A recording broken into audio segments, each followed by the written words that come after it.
And thanks to everybody that's on the live stream tuning in as well. My name is Bianca Perla, and I'm the director of the Vashon Nature Center. And I'm going to start with some announcements for the Vashon Center for the Arts programs. This weekend, Vashon Repertory Theater is playing The Exonerated, and next weekend, Laura Veers in concert, and also the Broadway Nation Live presents Genius of Sondheim. So that's the next 2 weekends of programming. And if you're tuning in the live stream, please remember to click on the donation link at some point. That helps support these efforts and these talks and keeps the live stream going as well. So those are the announcements for programming. And before we get started on Emily's talk, I want to open with a land acknowledgement. I'd like to acknowledge that we are on the traditional homelands of the Shabops people, the Coast Salish native people of Vashon Island, who now include people of the Puyallup, the Duwamish, the Nisqually, the Squaxin Island, and the Muckleshoot tribes. They have lived and stewarded these lands since the beginning of time and continue to do so today. And this acknowledgement is one small step in our commitment to honor and uplift the voices, experiences, and histories of Coast Salish people, and to honor the island itself and the natural world that we live within. So I am so delighted and grateful to welcome our speaker tonight. She grew up along the shores of the Salish Sea in Tacoma, and from an early age, she knew that she wanted to serve her community. So after attending school at Humboldt State and also Duke University, where she graduated with a degree in marine biology and conservation, as well as a minor in dance science and also wildlife management, she did a rare thing and returned home to share her talents and wisdom in service of the place that nurtured her in her youth. And wow, is this place lucky to have her in a volatile time that's forcing us to rethink our relationships with ourselves and with each other and with the earth. Emily is a beacon and a compassionate shining light helping us navigate the way. Her experience as an underrepresented scientist led her to advocate for environmental justice and educate underserved communities on how to navigate around systematic barriers. She feels the statistics that we see showing that communities of color and low-income communities shoulder the burden of environmental justice. And she has extensive experience and involvement in finding solutions to these challenges. She currently serves on the Washington State Environmental Justice Task Force, Sustainable Tacoma Commission, 500 Women Scientists, and the Tacoma Urban League of Young Professionals. Her love and passion is educating youth in STEAM subjects, and she has worked both at the Seattle Aquarium and at the Point Defiance Zoo and Aquarium. Currently, she is serving as executive director of the cutting-edge nonprofit 500 Women Scientists. And she just told me that they won 2 awards recently, one by South by Southwest. They got the Community Service Award, and also the Association of Biomedical Research Facilities has given them the Diversity, Equity, and Inclusion Award. So those are quite high honors. She's going to be spending some time in Washington, D.C. soon. Emily is an apt speaker for this joint partnership between Vashon Center for the Arts and Vashon Nature Center, where we're trying to bring all aspects of the human being together and show how science and art together can create a fuller picture of the human story. Emily is not only a scientist, but she's also an avid and talented dancer and choreographer. And she takes inspiration from different styles of contemporary dance. Her intersection of her identity within the environment and the environmental movement are often the subjects of her art. So we are so pleased to have you here, Emily, and to learn from you. Please join me in welcoming Emily Pinckney. Wow. Thank you. Thank you so much. Man, you made me sound awesome. Like, geez, you can just take the floor. You made me sound way cooler. But anyways, thank you all for being here, and thank you for people at home. I know we don't have our masks on, but trust me, everyone in the room does. I know it's like a scary time right now. This is actually the first talk that I'm doing in person in 2 years. I've done quite a few talks actually in the last 2 years, but it's really nice to be in a room with people. You know, a lot of the things I'm going to talk about tonight are community and togetherness and being with one another. And in this world right now, especially with COVID, it's been a struggle. You know, it's been a struggle to find that sense of togetherness, and that's one of the ways that we can fight climate change, is really understanding one another and building that empathy. So I'm going to talk a little bit about some of the strategies that I've done, both things that are locally, you know, as well as in all of Washington State. But again, I'm just happy to be here with all of you. So like, you know, Bianca said, my name is Emily Pinckney. I use she, her, hers pronouns. I'm currently the executive director of 500 Women Scientists. And tonight I'm going to talk a little bit about intersectional environmentalism and how it really is the key to fighting racism and climate change. See, I can tell it's been a while. I don't know how to use clickers anymore. So for some people, you're like, okay, well, what is intersectional environmentalism? You know, we've heard a lot about environmental justice in the last couple of years, which is this new way of looking at environmentalism. But intersectional environmentalism really centers people and planet in all the decision making. What it does is also looks at different strategies. I know for some of you, I don't know who looked at this exhibit, you know, that's right out there before we came in, but that is the definition of intersectional environmentalism. There's a bunch of different ways you can do this, but this is just finding strategies to not only advocate for the environment, but to get people to feel for the environment, to get them to care about it. And that exhibit over there, which, you know, is this African feminist who's also an environmentalist, she's using pieces of waste to create art and to tell a story. And there's a lot of different ways we can do this. You know, I use data, and I'll use that data that's community driven, but art is also such a good example of using that. Part of intersectional environmentalism, though, is we have to center the voices of those most marginalized.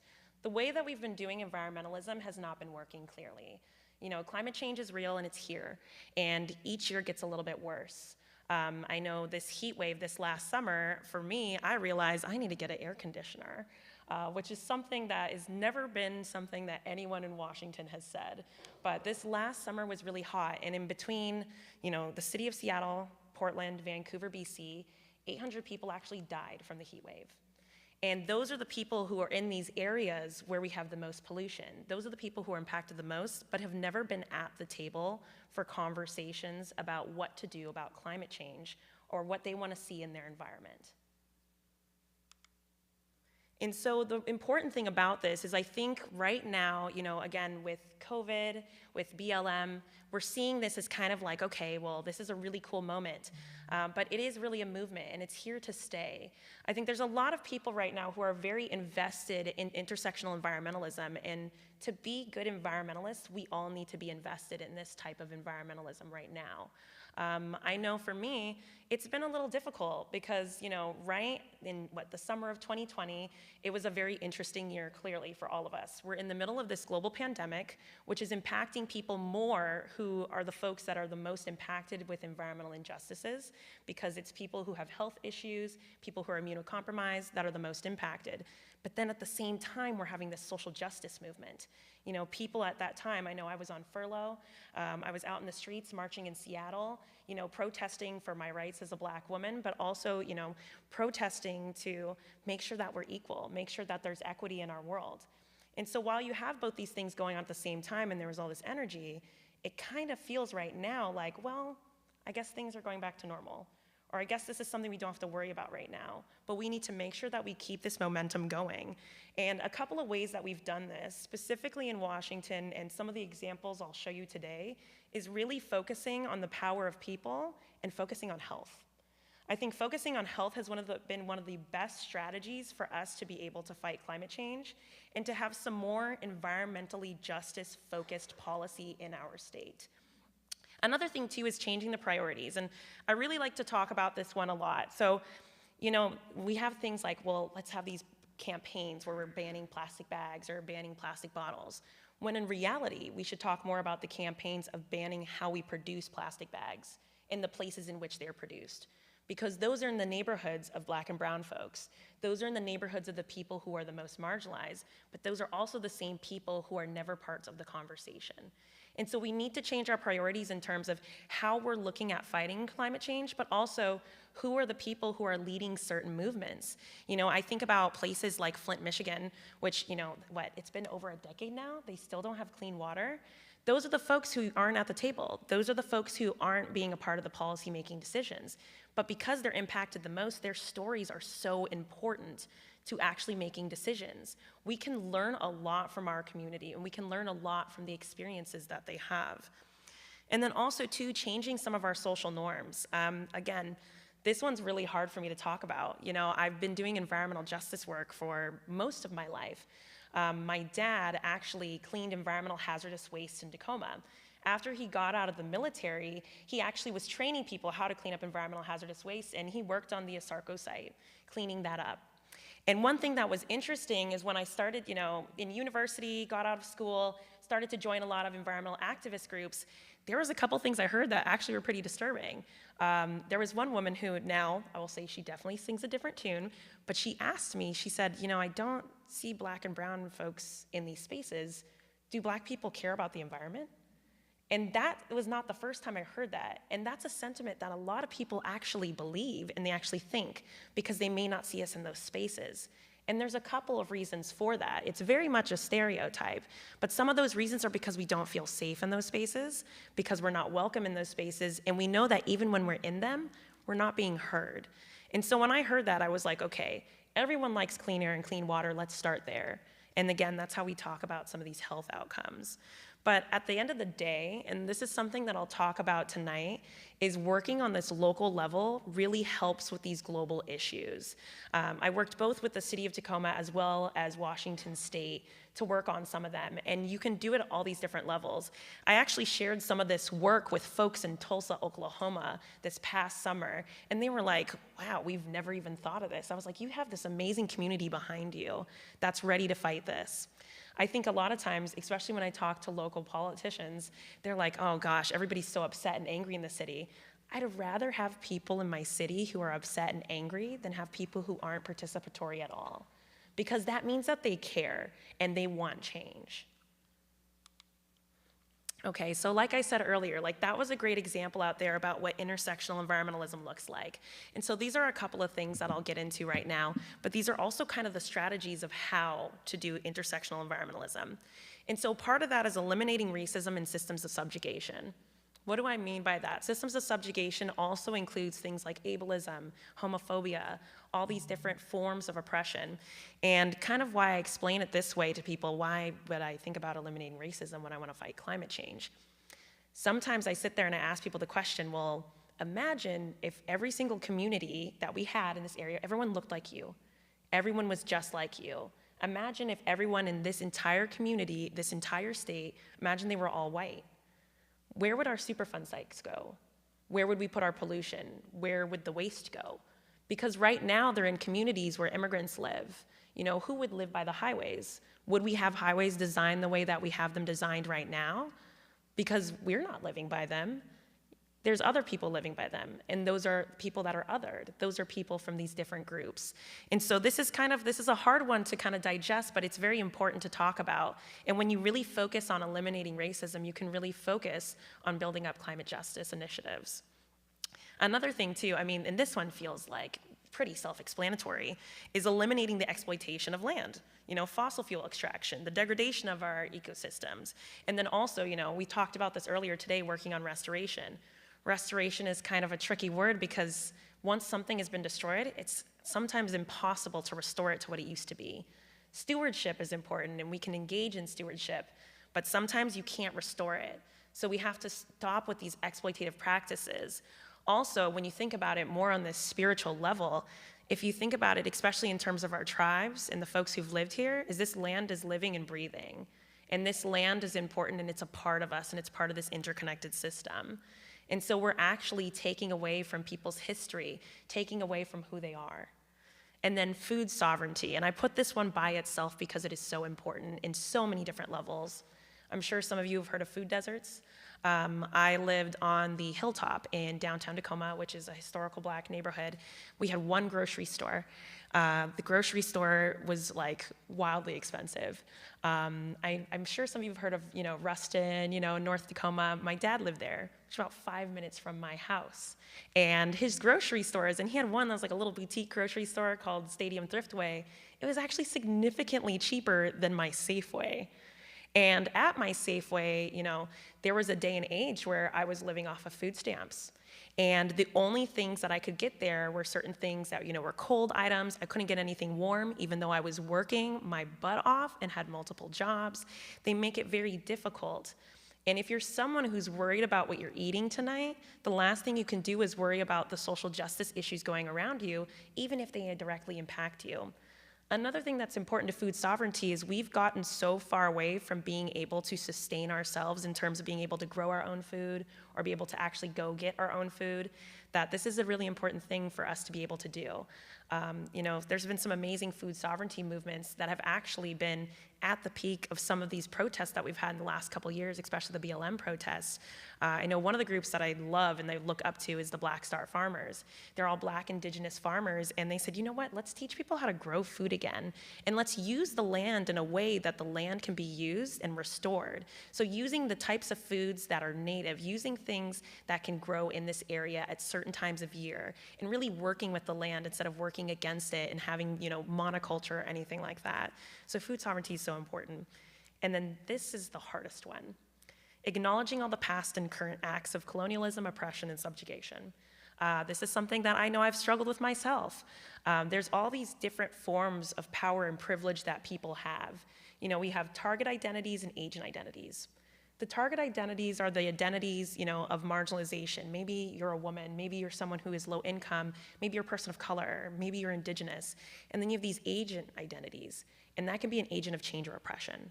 And this is the important thing to acknowledge about this, is that with your power and privilege, you can do amazing things to help other groups. People don't really need to be empowered, but they need their power to be recognized. Because people already have power. They already know what they need. They already know what's going on in their lives. Right now, they just need to be equipped with those tools that they've never had their whole lives. And sometimes talking about these past acts of harm, and this is something that I have to remind some of my friends, you can't just go to your friend who's from that group that's been harmed and ask them to explain it to you. You have to go out and do that work on your own. My favorite thing is when I have a friend who comes up to me with, their How to Be an Anti-Racist book and say, can I actually talk to you about chapter 8? I'm like, absolutely. Because that's the stage that we're at right now. And then I usually remind them, if you have questions, Google does exist. And that's a place where you can go look up these things right now. And trust me, everyone in the world is having these conversations right now. This isn't new. People have been studying this stuff for years. And so, like I said, you can't have climate justice without racial justice. And for the very reasons that I just discussed. I think about living, in Tacoma and living near the port and thinking about all the folks who've been impacted. And if we really thought about people and centered other people's, harm and talked about it and centered those marginalized communities, there's some issues that we wouldn't have. And I'm actually going to talk about an example in a minute here. And so one of the important things is reparations. I know when I say that word, sometimes people get on edge. They're like, what do you mean by that? I know there's been a lot of discussions in the last couple of years where people are like, is that just like a check in the mail? I mean, if it was just a check in the mail, there's nothing wrong with that either, because all of the money that we have right now is off the backs of all the free labor that we've had in this country. That's where all of our wealth comes from, and that's something that we have to acknowledge, and that's something that we have to move forward through. And part of that is making sure that we provide these types of reparations. So there's different forms of it. Education, for instance. I think about my community, and I think about when, right when I got out of college, I was super excited to talk about environmental justice. But I also think about the fact that some of my community members did not want to talk about it. But it's because they didn't have the kind of understanding and the privilege to education that I got. I was lucky to be raised in a suburb. I was lucky and privileged to be able to have access to a higher level education where I learned about these things. And so we need to make sure that's provided to folks. I used to teach ecology classes out in Buckley. I don't know if some of you know where that is, but Buckley, it's a little bit more rural community. And some of the kids in those classes had textbooks from the 70s. And I was reading some of the anatomy books. I was like, oh, wow, this is really wrong, you know? And there's some people who still deal with this all across this country, but even in our very own state. And I think about it to myself that maybe if they had the same access to education, I wonder what their views would be on environmentalism. I wonder what their views would be on what's going on right now, and if they would be participatory. And then training and jobs. This is a big one. Because a lot of times, and this is something I've seen a lot with big oil and, you know, a lot of these corporations and groups that try to get people to vote against their best interests, is that they ask people to choose between jobs and the environment. And I've seen this happen time and time again, especially in communities of color that live near some of these sites, whether, you know, that's an oil rig or if that's some sort of plant, is that the only jobs being provided to them in their neighborhoods are by the same people polluting their neighborhoods. And so that's why we really need to start investing time and energy in these green jobs and green training. But we also have to make sure that it's provided to those folks and that it's not just in, you know, really green areas like this. You know, Washington, again, we're really lucky with how green our state is compared to others. But I have family members who are in Louisiana who've worked on rigs. You know, they've worked on, you know, these trawling fishing vessels that take all of the fish out of the ocean. But that's because those are the only jobs provided to them, and because they didn't have things like the access to education that we have. And then housing and transportation go hand in hand. We're seeing this happen before our eyes right now. It's funny because I've talked to a few folks about it tonight. I actually live in downtown Seattle now because it's cheaper than downtown Tacoma. My rent is cheaper by about $200, but my place is bigger and I'm located next to more green spaces in the place that I currently live in downtown Seattle, because Tacoma has become one of the hottest housing markets in the United States right now. And people are moving there, you know, in these huge like hordes. Part of that is because with COVID, a lot of the people who were working for like Amazon or these other tech groups decided, you know what, I don't have to be at work downtown anymore in these buildings. I can buy my own home. Where am I gonna buy it? A place that's cheaper than here, but that's also awesome. So they moved down to Tacoma. And part of the problem is that, you know, now you have people who can't afford where they work, they can't afford where they play, they can't afford where they spend their time. And so that's when you have transportation issues. When I worked at the Seattle Aquarium downtown, I was still living on the hilltop in Tacoma. And I thought to myself, I'm not making a lot at the Seattle Aquarium. I will tell you right now, most people in zoos and aquariums are there because they love their jobs. We did not make a lot of money, and a lot of folks do not make a lot of money. So it is clearly for the joy of animals and the joy of educating the public. One thing that I had to do is I had to take the bus. I was not about to pay for parking in downtown Seattle every single day. That's crazy. And you have to pay it hourly, and especially that area is a tourist area. So they gave us an Orca pass. Great, cool. They're giving us free transportation. Bad part, there is no transportation. Like there's like 5 buses, and I have to get to work by 8 a.m. Okay, cool, bet. I have to leave my house by 5 in the morning. So, and I have to walk down this huge hill because the one bus that would take me from my house to the Tacoma Dome station doesn't run until 8 a.m. anyways. So I'd walk down this super dark hill in the middle of the night in downtown Tacoma. There's some people still out from the night before, and it's 5 a.m., and then I finally get down there, and then I gotta take another bus to the station, and then from there to downtown Seattle, and then I have to walk to my job. I'm spending my time on highways every day. And then when I'm waiting for the bus, I'm breathing in all these fumes. And this is why this is an environmental justice issue, is because there's certain types of people who will always have to experience that. And some of us have the privilege to never experience that. I know I had one friend, and I don't remember what we were doing, but she was like on a bus with me. She's like, this is my first time on a bus. I was like, welcome. Like, it's great. You can just chill. They take you places. You can stop anywhere. You know, some people just never had that opportunity. And so it's really hard to empathize with those folks who have to deal with it every single day. It became the robbery of my time. And then when I finally got home, the last thing I wanted to do was go to the city council meeting and give public comment, even though I believed that I wanted to give public comment. I believed that, you know, I didn't want the city to pollute our environment, and I knew that my voice was just as important as the other people in the community, and that I also had expertise talking about the environment. And so I knew it could be helpful, but I just didn't have it in me. I was so exhausted. And this is stuff that people go through all the time. And so my housing not being able to be where I worked at the time, and then me taking these transportation, these are things you gotta work on. I mean, I'm not gonna lie, public transportation can be sexy. It is something that we need more of. I'm half German, and so taking those bullet trains changed my life. This is something that we really need to start investing more time and energy in. But I'm not gonna drag Sound Transit right now. That's too late right now for that, you know. But anyways, and health resources. This is really important, especially right now with coronavirus. I'm thinking about my old community, the Hilltop, and how the asthma rate raised to 30%. That's wild. That means people are being born with asthma because the health outcomes in our air is so dirty. I'm gonna show you all this map a little bit later. It's this, environmental justice mapping tool, but I think about, again, my dad who lives in Ruston Way, about 5 minutes from my house. Also, mind you, because of redlining, there's this street that goes in between where I live and where my dad lives called Division Avenue. That is purposefully called Division Avenue because one side was where, people who were lower income and a lot of immigrants lived, and then the other side of the community is where affluent white families lived. And if you look at a redlining map of Tacoma from 1927, it looks very similar today.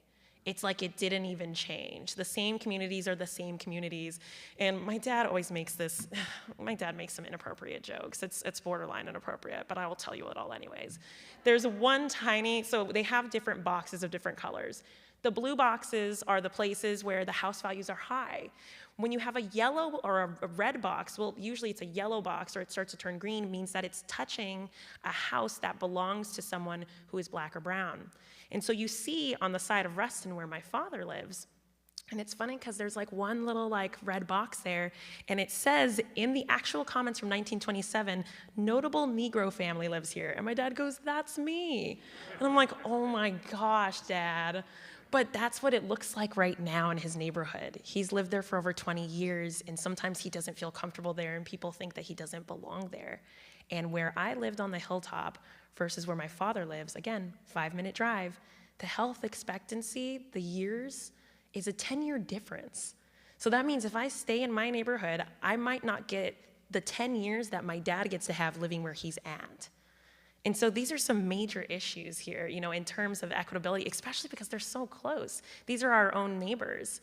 And one thing that I always, remembered from one of my friends is wind blows, water flows. So if it's happening in my backyard, it's gonna happen in yours tomorrow. And so that's another reason why it's important for us to care about these different things, And then, of course, political power, which is something, we've talked about and something I'll get deeper into as well, is people are just obstructed and gatekept from being participatory. People do care. They want to be a part of these, but they don't have the political power. I will say, though, I'm a lot prouder of this state than other states in terms of what our local Congress has become and what it's starting to look like. And I think every time we have an election, it gets a little bit better because the diversity has increased and the backgrounds of the candidates have, increased. For instance, I had a conversation with, Representative Yasmin Trudeau, who she told me her childhood, and she used to be in the foster care system. She really cares a lot about math and science, and she's, the first woman of color in her district, and she's Latinx. And I was like, this is really important, all these different intersections that you hold, because now we can address those issues from the communities that you have experience in. And so let me give you, of course, the example of Tacoma. That's my home, love this place. But we've had some national and international news concerning the liquefied natural gas plant, which I'm sure some of you have heard of, maybe most of you have heard of this. So part of the issue, so there's multiple issues here, is these tribal treaty rights have been violated for years. The Medicine Creek Treaty has been violated time and time again. Part of what I think folks sometimes don't understand about tribes is that each tribe is its own independent nation, and each one has to be consulted, especially when decisions take place on their land. And what happens a lot of times in government processes, say for instance, I was on the Environmental Justice Task Force, we have one position for a tribal member. What someone wants at the Puyallup tribe is not gonna be the same as what someone wants in the Makah tribe. These are different people, different individuals. And the things that they want and need are not monolithic. And so, again, like I said, a lot of these treaty rights have been violated. And so in this particular situation, when something happens in this part of the port, there's a couple entities that have to be consulted. That's the City of Tacoma, that's the Port of Tacoma, the City of Fife, Pierce County, and the Puyallup Tribe. When they made the decision to put the liquefied natural gas plant here, it was the city of Tacoma and the port, and they didn't consult the tribe at all. And the awful thing about this is that not only is the liquefied natural gas plant on a fault line, but it's on tribal land without permission. It's across from a Chinook landing, which we all know is on the verge of extinction. And it's located next to the largest Northwest detention center, ICE detention center in this entire area. Like out of Oregon, out of Idaho, Washington, this area, we have the largest ICE detention center. So that means if anything happens, if there's an earthquake, if it blows, it's going to impact those folks the most. And so this is like an intense, like triple threat, like environmental injustice here. And so what started to happen is you started to have the community mobilize. And this was actually the first time that I saw these traditional environmental groups start to partner with, again, the groups who were impacted the most, which in this situation was the tribe. And not only that, the tribe was at the forefront of the conversation. And this was the first time I actually feel like I saw them being taken seriously. And they were like, you know what, this is what it's been like in this area all this time. Please take our opinion and listen to what we have to say. And I mean, like I said, this was national and international news. People were chaining themselves to cranes. There were people across the world who came to this area for this. Actually, one of the members who's on the Sustainable Tacoma Commission, she's from California and moved up here to fight this particular issue, which is really cool. It's interesting and beautiful to see all these people come together to fight this. But again, at this point in this particular issue, the damage has kind of already been done. Now, I would say in terms of an intersectional environmentalist approach, is we said, you know what, let's put a pause. Let's put a pause on this, and let's talk to the community and have community input. And this is when the Sustainable Tacoma Commission was one of the groups that helped advocate for an environmental justice council to be able to decide how to move forward, not with just this, but with all the environmental injustices that take place in the town. And so, for instance, there were so many different positions that were on there. We had multiple positions for tribal members. We had a position, from people from Black and brown communities, immigrant communities. There's a position for someone from disability and ability communities, people from queer communities, and also, one of my favorites, the youth position. The youth are the ones who are going to save us, and they're the ones who have always taught us how to unlearn some of the really bad habits that we develop when we get older. And so we had all these different positions come together and work on this council to try and decide how to move forward with this issue. And I will say, this issue in particular is far from over. People are still advocating to, get rid of this, LNG plant. But I will say, in terms of actual responses, this is one of the best responses that I feel like I've seen from the city of Tacoma ever. There's a long history of decisions being made and people not necessarily being consulted. And I think because the community really came together and showed off that people power, that we were able to actually move forward a little bit within this. But I will say, if anybody wants to know, I'll keep you updated. You can get my email at the end of this, and I will keep you updated on every single piece that's happening, because it really is a constant fight. But, like I said, it is more important for people to show up to city council meetings being upset than not showing up at all. And the walls of participation, especially with the pandemic, have really been broken down in terms of how you can give public comment, whether that's over Zoom or whether that's, giving a comment online. And then this particular example, so this one is near and dear to my heart because this is one that I got to be a part of. I would say this is probably one of the most interactive experiences that I've been a part of with Washington State. So it's about the Environmental Justice Task Force and the HEAL Act, and then this awesome mapping tool that I will show you.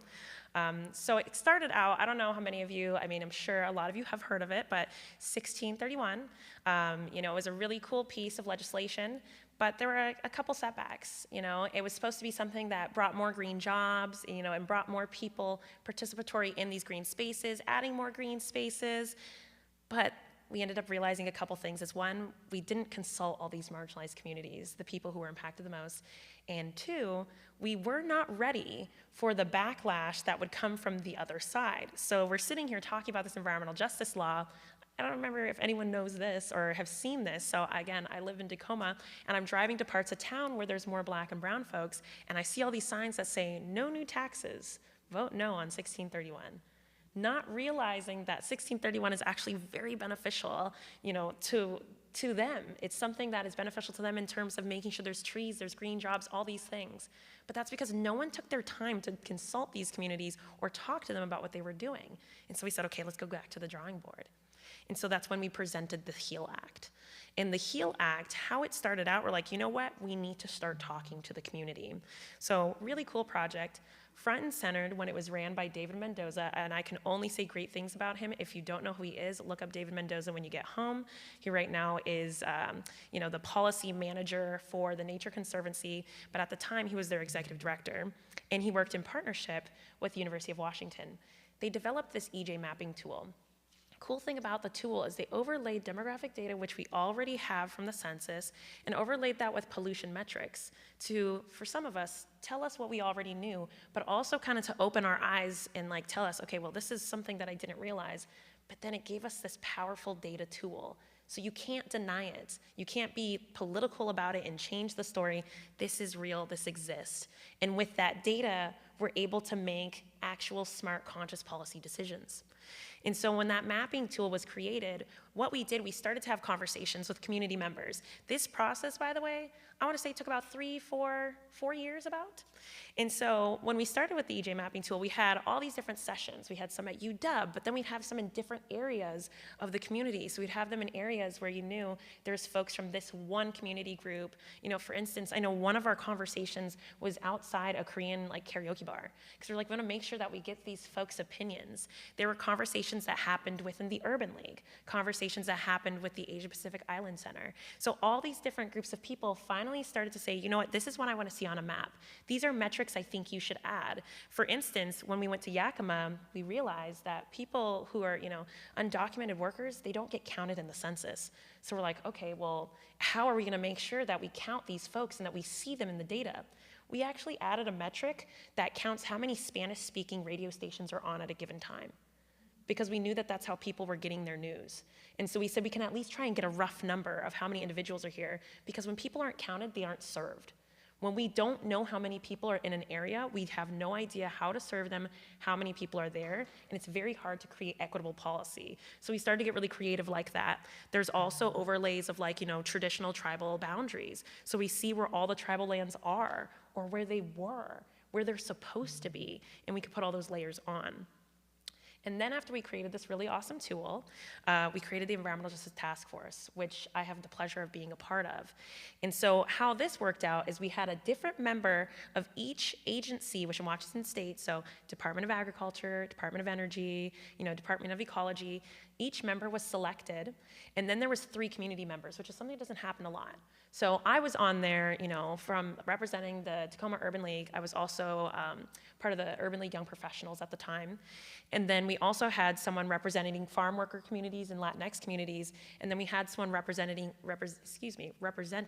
Asian communities. And this is the thing, is I realize I'm representing the entire Black community as a 26-year-old woman. This is a lot. I work in a zoo. So it was a lot of pressure, but I knew that I had done a lot of public comment. I was always an activist. My parents, they took me marching when I was 4 years old, so I was like, all right, I got this. And what I immediately realized is there's so many barriers to participating with government. First, the meetings were from 9 to 5, so I had to take off work. No one's paying me to be there. The agencies are all being paid to be there. It's their job. And I said, well, first, I have to take off time from work to be here. And at the time, I was making $25K. I was not making enough to take care of myself.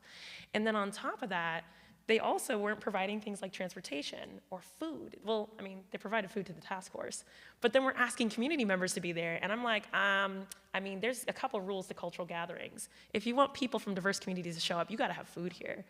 And then on top of that, like I said, people are working 9 to 5, and there are many issues like this. And then of course people, they have families, they have kids, there's a lot of other things going on. We really saw the change when we went to Yakima. One thing that was cool about this is we got to go to different cities in Washington State and hear people's stories face to face. And I'll try to not get misty-eyed when I talk about this. I already talked this talk earlier today to myself in the mirror and cried in front of my dog. So I'm gonna not get too misty-eyed in front of you, because that's how much it impacted me. We went to Yakima, and we were like, okay, we're gonna get creative and solve these issues. Part of the reason there's certain rules, like we can't feed people or pay for their transportation, is because of certain corruption rules that exist within Washington state, but we realized they were just barriers for people being a part of the conversation who needed those resources to participate with us, because they didn't have the privileges that we had. And we're like, oh, well, they'll figure out how to get there, they'll figure out food. So we get to Yakima, and while we're there, we're like, okay, the meeting's gonna go from 1 p.m. to 8 p.m. Mind you, we've all already been up all day working and studying this stuff, and then we start the meeting at 1, and we're doing it until 8, so our whole day is going. But I said, that's a sacrifice that we can make, so we can make sure more community members are able to come here after work, give public comment, and then front and center use some of the funds that they have, which is why it was great that this, government task force was partnering with a community org. They used some of their funds they have to pay for this community center, which was in the heart of this community where you had all these undocumented workers living. And so you're able to serve the communities that we want to serve, that we know are being impacted the most by the issues. And so they worked with them to make sure they could provide food. And then we stopped and we had an hour for dinner. We all just talked to each other, get to know one another, And then on top of that, like I said, people have kids too. They have to go pick them up, so on and so forth. So we made sure we had building blocks in the corner, coloring books, and then one of the members of the task force was over there cuddling with the kids the whole time. Like, it was such a good time. But we also had people who were part of our group who could translate. So we had the whole event was both in English and in Spanish. And then we also had someone making sure that they were talking over a microphone so that people could specifically hear it in their ears, so if they needed to hear the Spanish or English. But being at that particular one, I think changed me and a lot of other people. Hearing the stories from the farm workers about the summers that they had breathing in smoke, the chemicals that they deal with that cause strange cancers that we will never have to deal with, it was really impactful. And those important stories are the things that get missed when we have these political processes. Those are the things that we don't hear. And as a task force, hearing those were so important to making sure that we could tell their story, and everything went on record, everything was recorded. So these are all things that all of you can see and can read the transcripts, every single piece of it, because we believe that storytelling, this qualitative information, is just as important to the story, the impact that that makes. Like I talked about with that exhibit out there, there's a kind of impact that that's gonna make that the numbers and data won't. The storytelling is so important to fighting climate change. And as a scientist, especially being a Black woman scientist in environmental spaces, when I wanted to do storytelling, I always felt like I was out of place, if anything, I was really told I was out of place. I was told, maybe this isn't for you, maybe you should think about, something a little more social or whatever. But I was like, no, I think this is how science can be done. I think it doesn't have to be done that way. And so fast forward, COVID hits. And so kind of the beauty of being in person, I think the last city we ended up going to was January 2020. We went to Vancouver, Washington. And we talked to a lot of young folks who were gentrified out of the city of Seattle and ended up down in Vancouver so they could be close enough to Portland but still be able to afford where they were living. That was the last time we were in person, and going from being in person to digital, there were pros and cons to it. I mean, the pros to it was actually, it became really accessible for us to connect with a lot of people who couldn't be with us at certain given periods. But at that time, right at the beginning of the pandemic, March 2020, well, technically it was April 2020 when we restarted, not everybody had connection to internet. So not everybody could be a part of the conversation, And so that was a huge struggle for us. And then also that in-person interaction. I mean, I'm telling you right now, after that Yakima meeting, every meeting we had after that, somebody on the task force was crying. These are all like government agents, like big old dudes in like, button-up suits, like crying from these beautiful stories being told and kind of changing the way in which they thought, how do we solve climate change? And this time, that connection was kind of gone. So again, it's really nice being in this room full of people tonight, this kind of togetherness. This is the type of stuff that we need more of. And then fast forward even more, October 2020. The task force, we have our recommendations. We give them to Governor Inslee. He signs off on them. And these become the foundation of the HEAL Act. And the cool thing about this is we said this, not just this EJ mapping tool, but these recommendations have to be used by every single agency with every decision that they make. Right now, I don't know if folks have seen this, but every single agency has some sort of environmental justice, climate justice position right now. So if you look, for instance, Department of Transportation, why would we need environmental justice? Oh, because you have to think about things like highways. Who's living by the highways? Are these communities already impacted? Are you gonna have to take out trees to build up this new road? And so this is the type of stuff that each agency now has to talk about before they make any decision. They have to consult the environmental justice recommendations, and they have to use the EJ mapping tool. And this was the beauty of the HEAL Act, which it passed, by the way. I'm very happy about that because, yeah, right? No, it's awesome. It took a long time. So, but it passed the last legislative session. And so that's why I would say Washington, in terms of some other state, has some pretty radical environmental justice laws. I think we're just really chill and laid back and not as much in people's faces like California, but that's why people don't know about it. But we really do have some awesome, awesome laws right now. Okay, and so I'm actually gonna show you this. So this is this EJ mapping tool. Okay, what's the zip code again? It's 98070, yes. And so this is the EJ mapping tool. And so now we see we're on Vashon, and there's all these different layers. And so you can look at these different features. So for instance, we can look at environmental health disparities. And so see you have all these areas right now. And so this is taking environmental exposures, effects, socioeconomic factors, and sensitive populations and putting it together. So right now, for instance, Vashon's looking pretty good. It's at a 2, right? And then I live down here in Tacoma, and that's definitely a 10. But then you start to pull it apart a little bit and look at these different ones. So like for instance, let's do this. Let's look at ozone concentration. Ooh. Yeah, that's a little red. So that means you have a higher concentration of ozone. And then, for instance, if you look at PM, something tells me it's going to be, yes, lower, because you're not having a lot of highways run through this community here. Or, for instance, if you look at socioeconomic factors, so if you look at things like limited English speaking, so you're going to find a lot of areas where folks have been gentrified too. So you see how Seattle, so like this is where I live right now. This is like downtown Seattle area, kind of like here-ish.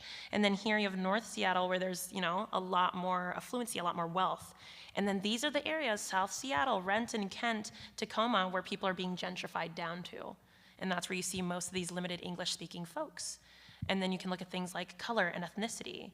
And so it will show you all these different areas where you have more diversity. So let's look at my community here, where I grew up.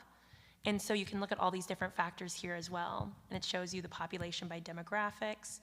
So how many people are living there, age and sex, and then race. And so this is a really cool tool. I definitely will encourage folks to just go home and play around with it. Like I said, there's some really interesting factors like, Spanish-speaking radio stations, and look at all the different parts in Washington, and you can get really specific with each, every single zone here. So it's a really cool tool though. And we keep improving and working on it each time. And if there's anything you're like, add this factor, add this variable, let people know, because this is a constantly amendable, changing system, which is also why it's very cool. But yeah, just wanted to show you that a little bit. You can go play with it later at home. I'm gonna play with it later with my dog. She's my best friend, what can I say? All right, and so kind of going back to this, there's a significance to acknowledging the past harm. Again, a very important part about it is not harming people who've already had harm, which can be really hard when you're working through your own stuff. Everybody's on their own different journeys right now in terms of equity and justice and diversity. I know I had a lot of huge realizations over the past couple years. There are things that I've done where I was like, wow, Emily, that seems really ableist, or wow, that seems incredibly xenophobic, or whatever it may be. We are all going through that. And so first you have to make sure that you're safe to yourself.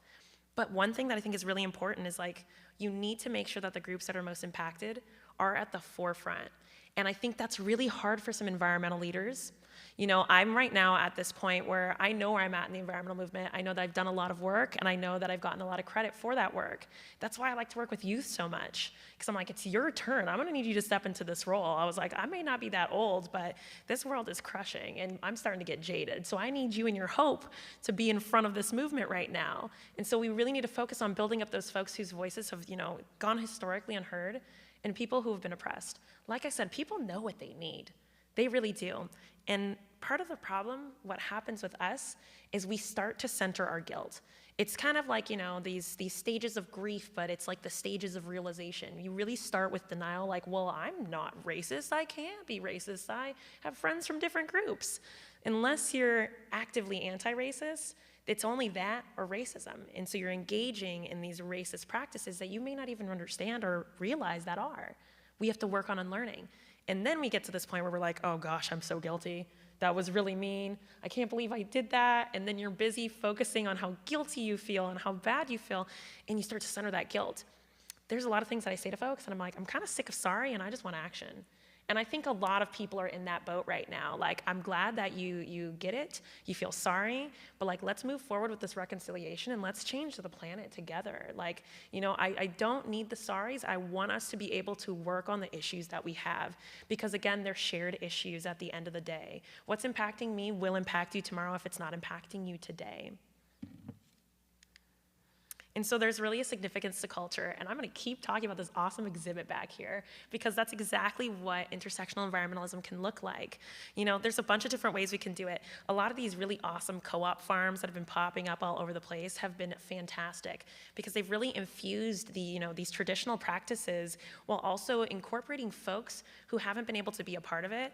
I will keep plugging Black Star Farmers, groups like them. They've done such a fantastic job at educating this next generation on how to farm, and then having folks, Black and Indigenous, be a part of it and understanding, what works for their environment, what works for them.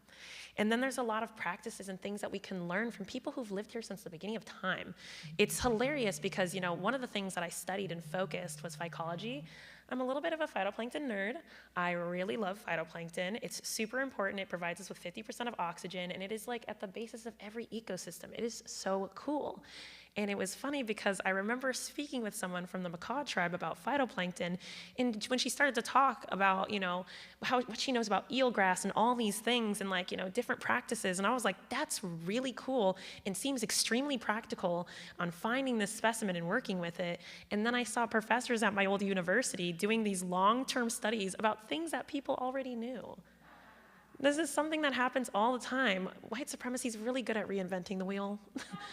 Instead of just communicating with folks who know better than us, and that's okay, and that's something that we need to humble ourselves with. And then also art. Art is so important. Art tells so many stories. Like it was said, I'm a dancer. I love to dance. I've been dancing my whole life.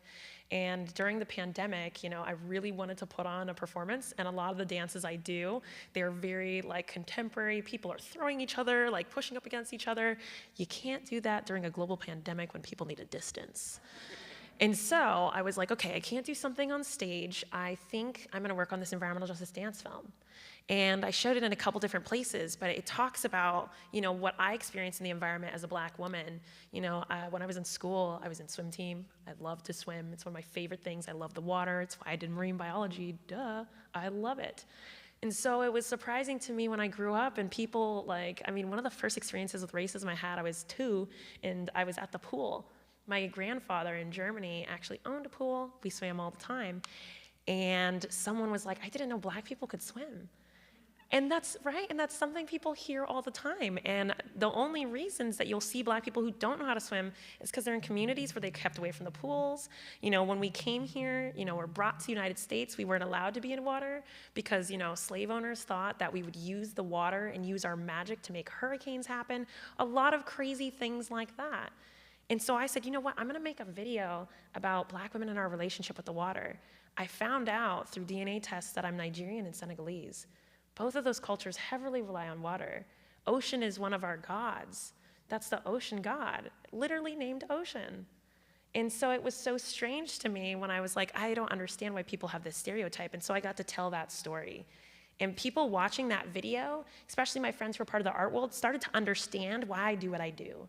They started to understand my science and understand my movements and understand why I do the activism and why I care so much about this environmental justice work. And so, like I said, Intersectional environmentalism is awesome. I think that's the only way to go right now in terms of how we fight climate change. BIPOC voices need to be a part of the sustainability movement. We need to include people who are from these communities that have gone unheard historically for so long. They have amazing ideas. I realize that when my space is more diverse, that you have more ideas in the space. I mean, again, if you grow up with people who are like you and look like you, it's understandable. Sometimes you don't know what you don't know. But it's time for us to go out of that shell and really go out there and take the time to not only empathize, but understand people who are different than ourselves. Those people can help us actually do this fight against climate change. And like, I know it gets so doom and gloomy sometimes when we talk about it, especially with youth, but there's a beauty to adding the diversity to it. There's a beauty to intersectional environmentalism that you don't get to see in traditional environmentalism. Between art and culture, food and celebration, there's so much that I have learned, and I think a lot that we can learn in terms of how to actually fight for climate justice. I hear all my resources. If anyone wants them at the end, I can send them over, but thank you for listening to me babble.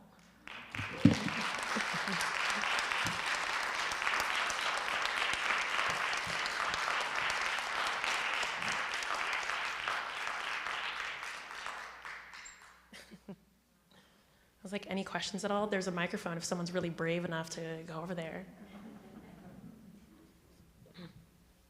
I can bring the microphone.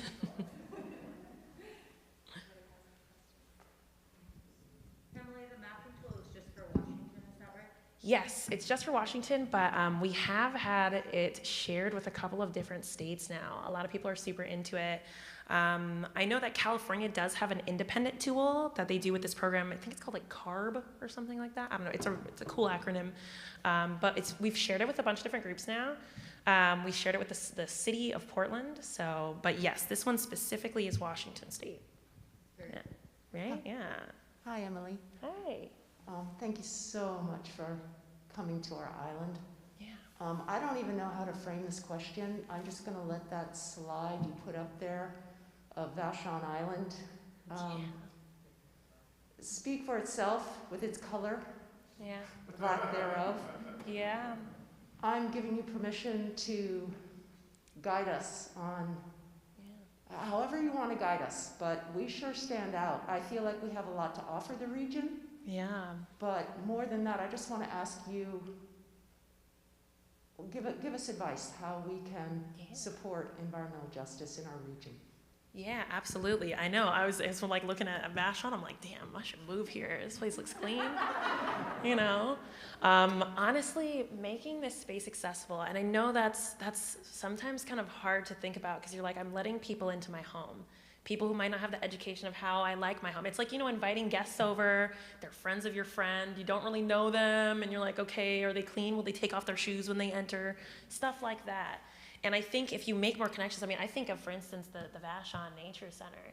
I can think of so many opportunities if you could bring over groups of like kids from Tacoma, you know, bring them over, you know, maybe on like the little van and have them have experiences, whether that's a beach walk or being able to run around through the trees. I mean, this place is absolutely gorgeous. And I had the opportunity to come out here as a kid because, you know, my mom was really into the environment. It's funny, my parents are so different. My mom, you know, was born in Black Forest, Germany, and then my dad was raised in the Bronx pre-EPA era, so he really thirsted for trees. And so when we were out here, we were always doing outdoor stuff. And I remember they'd bring me out to Vashon, and sometimes we just come out here for the day, you know, go out to the beach, have a sandwich, and just like look at the water. And I think that there's sometimes this appreciation for the environment that kids, they need to develop early. You know, I did environmental education for years, and it's been shown that environmental education is great for kids.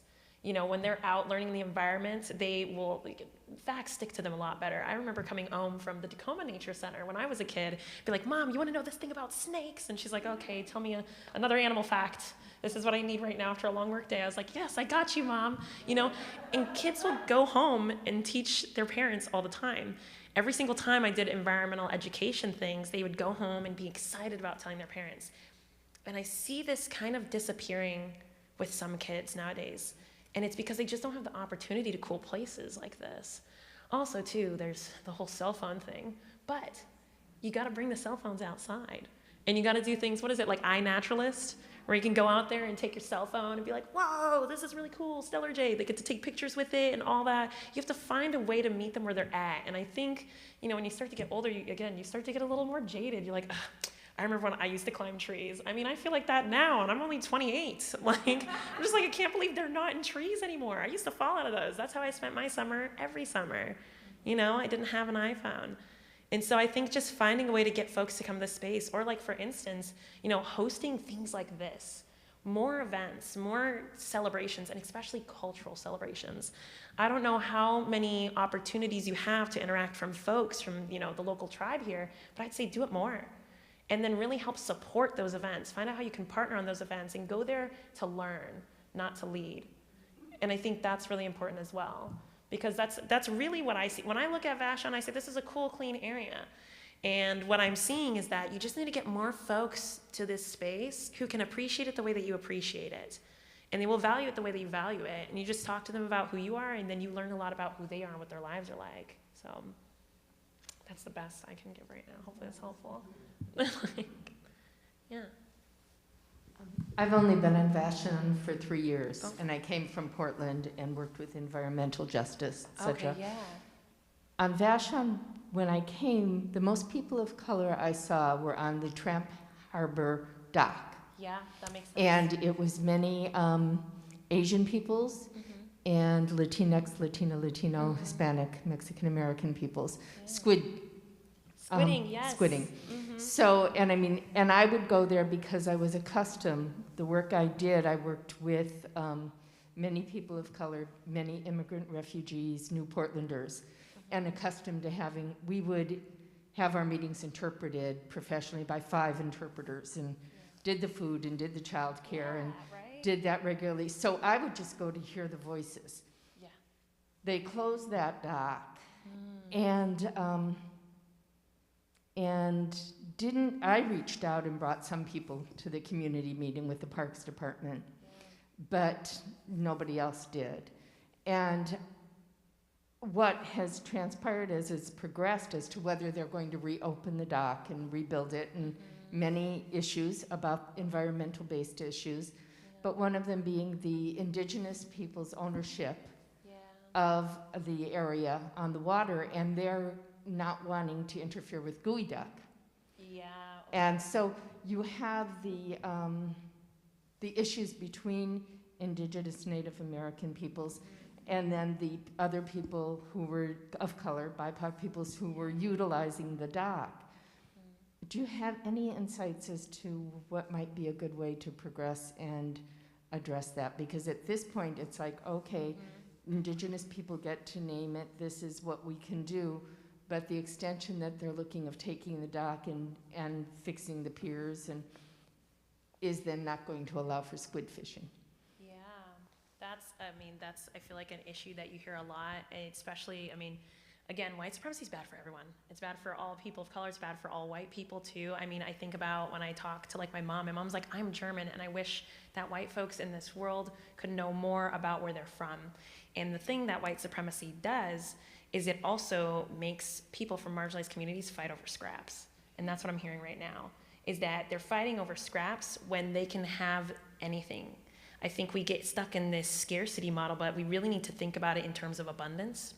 What I'm hearing is that you need to find a place where folks can still engage in their cultural practices as well as respecting the tribe. And that's really hard for some of us.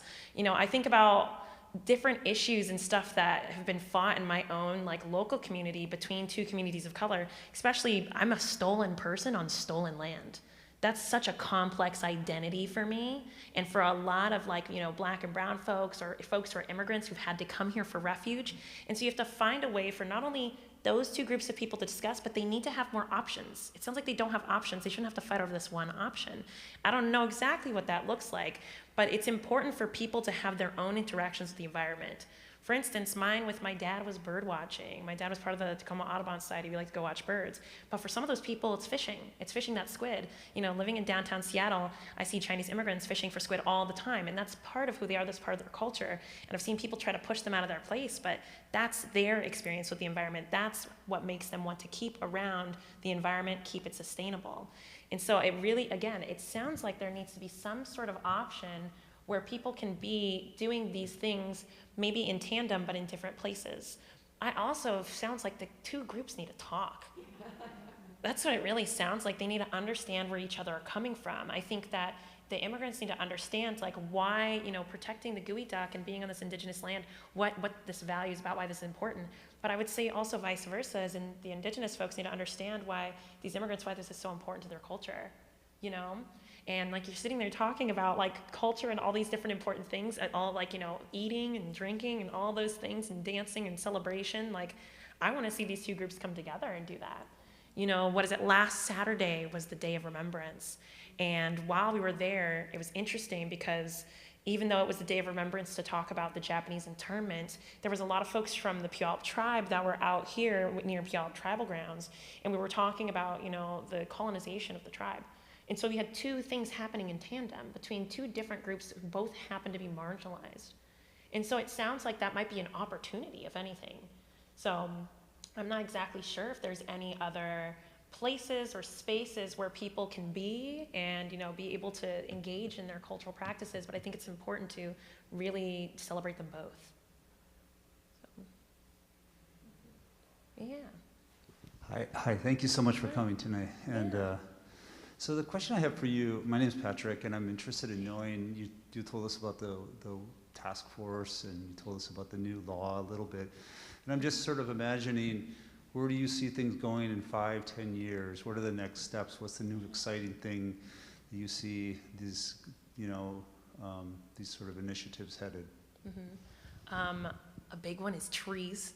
I know that sounds super just lame, but trees. So trees are awesome, and kelp. So actually this legislative session, because of these environmental recommendations that we had, the types of things that came out of Washington State House and out of the Senate were very in support of the environment. So for instance, and I actually need to check and see how they're doing right now, because right now we're also in a legislative session, but it ends on March 10th.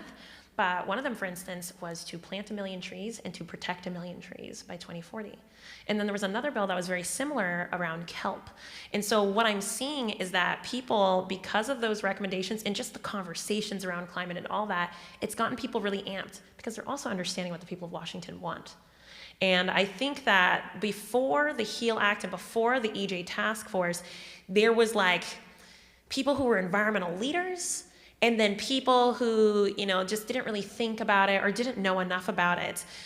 In the last election that we had, when we had new folks coming to the Senate and the House within Washington State, I remember getting calls from representatives who never have talked to me or anybody really about the environment, asking to learn about it. And now they have become champions within the Washington State Congress, championing some of these bills around the environment and around things like, these millions of trees and restoring and actually taking care of these kelp beds and kelp forests. I would say that's a huge thing. Another huge thing too is for us, just like we did in this specific example with the task force, is focusing on the health metrics. Because this is the thing that's difficult about environment, is people see it as something that's so out there, but you can see from the list I had earlier, housing, transportation, healthcare, everything is impacted by the environment, everything is intersectional. It's just really hard for people to think on that level sometimes. And I think the important thing about when we started talking about health, it was easier to get people to care. It was also something they could attach to. You can empathize with health outcomes. You can empathize with that. You can feel that. And so if you're if you live in this community, your health impacts are worse, you look at this map and you're you know what, we need to do something about it. So it's been getting easier to push people to do it. So I think focusing on health is a huge deal. And then also focusing on stewarding what we already have. And then also trees, trees. I feel like that's an easy one. I don't know why we don't plant more trees all the time. They just did it in Nigeria, and I was look at that. They're doing a lot better in terms of their air quality. Trees is just a huge thing. And then I think another thing too is we will start to see more culture in our environmental initiatives. And I don't necessarily know what that looks like. But I think that we will see a lot more of it, whether that's, more art installations or spaces like that. I can just keep using my city of Tacoma as an example is, for instance, in the green spaces that we have, to get people to be in more green spaces, there's more celebrations in the green spaces, more festivals, more events, really getting people outside so that they can care about outside. People have to find themselves and connect themselves, build those core memories, you know? You want people to be in those spaces. So I think that that's a lot of what we're gonna actually see in our policy. Yeah. I just want to interject, Emily, that Patrick is who we passed on the road, and I said, oh, we need to stop and roll it out our window. Rate of affairs, awesome. So we saw you on the way That's here, Patrick. I know, she was like, he works in rate of affairs. Like, oh, cool. I was like, we should talk to him. All right. Are there any other questions?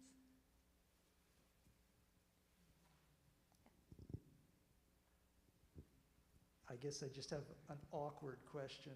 Go for it. This is a safe space. Yeah, I'm an environmentalist, and my family has been, you know, my parents were, and so on. But maybe 20 or 30 years ago, environmental groups had they had a terrible experience with getting into a fight over the issue of population growth. Oh, yes. And nobody will touch it, nobody will mention it, and yet, of course, the number of people overall is what matters most to the quality of the environment. And so I'm wondering if population growth is at all part of these conversations that are going on. Yeah, that one's I feel like the conversation really, really quickly dwindles into things that get a little eugenic-y. And so that's why I feel like that conversation happened a lot. You know, like I've told a lot of you, I work for 500 Women Scientists, and we talk a lot about reproductive justice. And part of reproductive justice, you know, we started that because we were commenting in response to an article that came out by, you know, it was a women's group. They were talking all about contraceptives, you know, and choices from them, which was great. But they specifically used the words saying LARCs, which are long-acting, you know, reproductive contraceptives, were the key to poverty. Meaning that the key to poverty that they're saying is making sure people can't have babies. When in reality, we said the key to poverty is education, is that people need to be educated. They need to be educated about what their choices are, and people should be able to have the choice whether to have a child or not.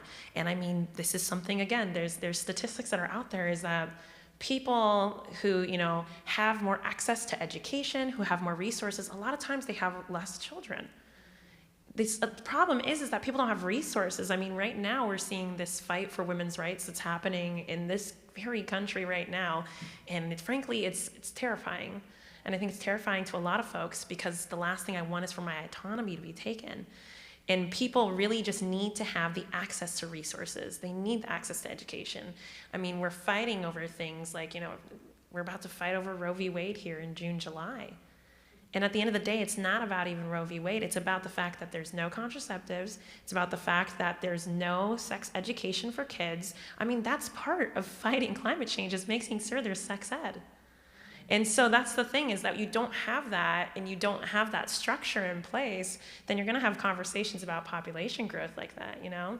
I think about all the people I know who've, like, for instance, have had kids when I was in high school, you know, people who had kids early, and it was because they just didn't have that education in their house. Meanwhile, I have a mom from Germany who gave me very graphic details at age 2. So I knew a lot very early on. It's a very different place over there. So, but that's the issue, is that it's education. That's really what it is, and education and access to healthcare resources. Those are the things that we really need to focus on. And especially, like I said, like, the conversation becomes very, very dark very fast when we have population growth conversations, because what ends up happening is we point towards and look towards communities that are the most marginalized, and a lot of those are low income or brown and black communities, both communities who do not have access to the things that we have access to. So, yeah. Thank you for asking that. Yeah.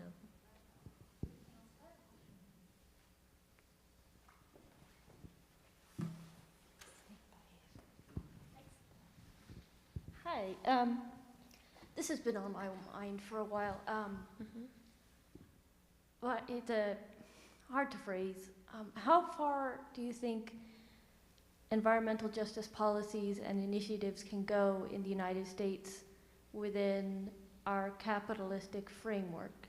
And do you think, because many of these environmental justice initiatives are more socialistic, they're putting more power in a collective group's hands to make decisions about their lives locally. And I don't know how far that, I think that could go really far, but how far can it go within a system that has profit as its most basic goal instead of welfare and health? Yeah, I ask myself that a lot, honestly. We need to be community focused and we are capital focused. And again, like I just talked about the wealth in this country, I mean, we've made $300 billion. That's what it'd be estimated off of slavery, off of free human labor. Literally the money that we have, when you talk about families who are wealthy in this country, if you go down their family line, you have to ask where that money's from, which is really hard for us to deal with. Right now, the United States is kind of having this midlife crisis. And I think we have a decision to make. We've been making pretty poor decisions, I will say, especially in terms of the last administration. We've been making some poor decisions. I think that we have an opportunity, though, to change the way in which we do government and the way in which we work with one another. But that's going to take some real change at the top. It's funny, I never thought I'd say this, but, you know, thank God for states' rights, because Washington State is very different compared to other states. We have that privilege, we have that luxury here, but that also means I think of my friends who are in Texas, I think of my friends who are in Alabama and in Florida, who do not get to have the same luxury to, you know, the progressive environmental justice policy that we have up here. So I don't really know. I don't really know, because I will say for me, I mean, again, my mom's German, so I've been pretty socialist for a really long time. But I think about, for instance, some of the problems that we do have with our environmental justice laws is things like, you know, this idea of cap and trade, where, you know, we're still going to be making money off of the pollution. I said, well, that makes no sense. So what are we gonna do when the pollution's gone? Where's the money gonna come from to be able to support these programs? You know, we should try to, you know, find the money elsewhere and rely on a different source of income, because now we're just giving this opportunity to these different polluters to just kind of like move the money around, you know? And so I don't know. I'm gonna leave it at that one. Well, socialism hopefully is not a dirty word anymore. I know, I don't know what that's about, man. We're supposed to be a multi-party system, but, you know, electoral college. So we had a lot of great ideas when we started this whole thing, so we're kind of stuck with them right now. But I have hope. I've seen a lot of change here in the last couple years, and I'm hoping that, you know, we really did have a shift. But again, it's going to take a lot of change at the top. So, yeah.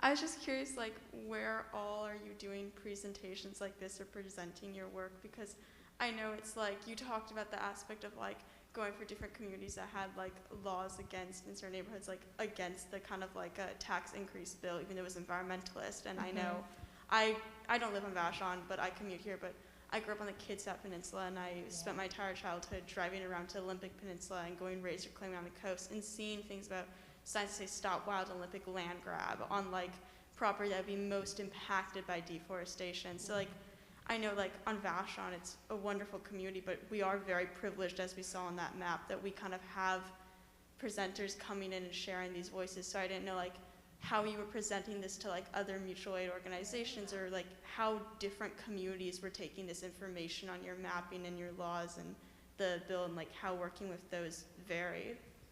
Yeah, absolutely. Yeah, no, I mean, this is great, preaching to the choir. I don't get to do this a lot, so this is y'all are awesome. But yeah, I will say in the last 2 years, particularly, sharing all this information has all been done virtually. But I think I mentioned it a little bit earlier. I gave a similar presentation to folks in Tulsa, Oklahoma.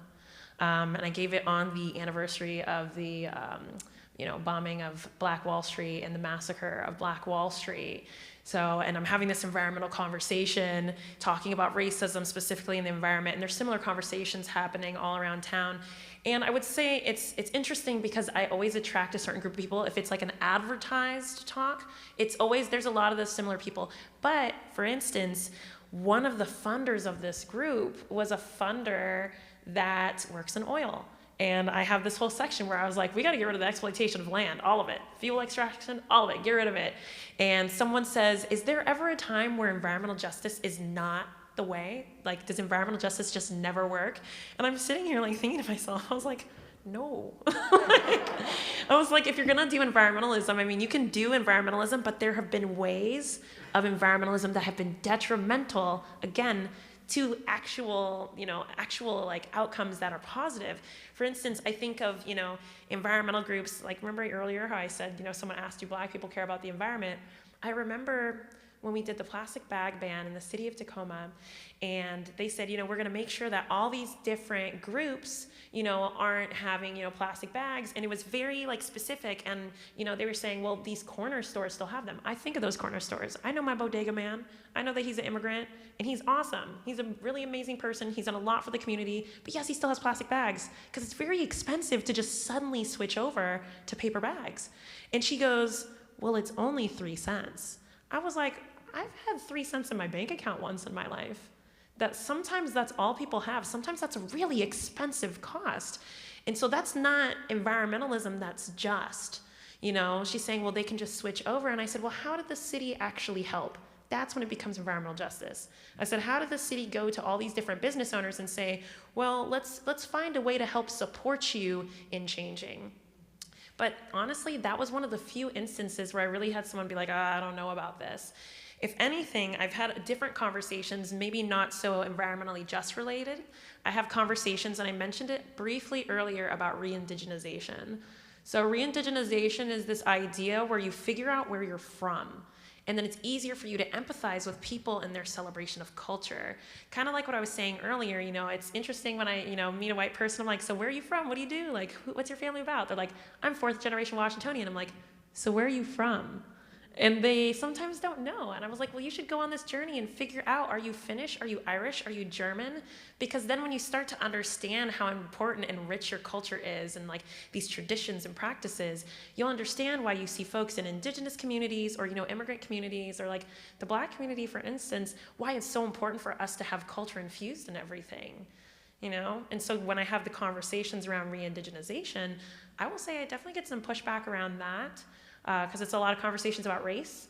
And honestly, that's because those presentations have been mandated. I usually do them with organizations or groups. So some people are in that room and they don't even want to be there. So that's usually the only time when I've had people really push back, or like, I've had people say, I start talking about marginalized communities, and they say, well, I might be white, but I was raised poor and all this. And I said, but your experience is going to be really different.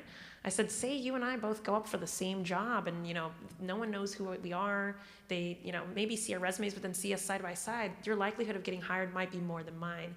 The thing about privilege isn't getting a bunch of extra stuff. It's not having to think about the things and barriers that other people deal with. That's what privilege actually is. You're not like getting like, a cool privilege card you pull out, It's just like you don't have certain barriers. And that's why it's hard for people to see. But again, the mandated conversations have been the one that people get the most upset with, so, but yeah. All right, thank you. I think, since we need to get Emily to the Get on the ferry, that we should let you start packing up, and if you have any other questions you want to ask Emily directly as we kind of get her packed up and get her computer closed and everything, feel free to wander up and ask her personally. But otherwise, thank you all so much for coming.